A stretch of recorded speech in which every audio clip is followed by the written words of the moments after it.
এই স্নেহা, হ্যাঁ বলো। আমার মানি ব্যাগে 500 টাকা কম, প্যান্টের পকেটে 1000 টাকা ছিল সেটা নেই, বালিশের নিচে 1000 টাকা ছিল সেটা নেই। এই টাকাগুলো কি করছো তুমি? তা তুমি কি বলতে চাচ্ছ? তোমার টাকা আমি নিয়েছি, নিজে কোথায় খরচ করবে তার ঠিক নেই, উনি শুধু আমার দোষ দেবে।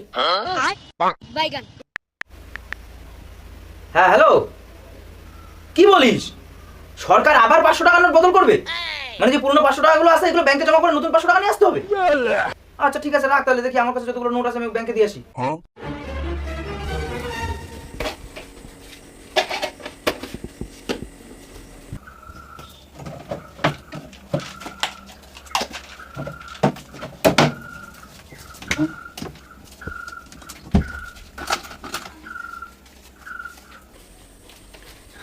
এই নাও। এই তো ধরে ফেলেছি। আমার টাকা নিয়ে লুকায় রাখা মানে সরকার নোট বদল করেনি।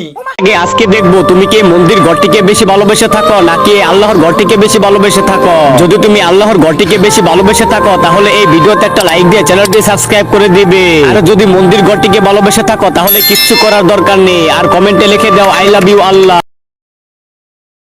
তুমি যে আমার পকেট থেকে টাকাগুলো চুরি করে সরায় রাখছিলা, এই টাকাগুলো বের করার জন্য আমি তোমার মিথ্যা কথা বলেছি। তুমি কি করে জানলে যে তোমার পকেট থেকে টাকাগুলো আমিই চুরি করেছি?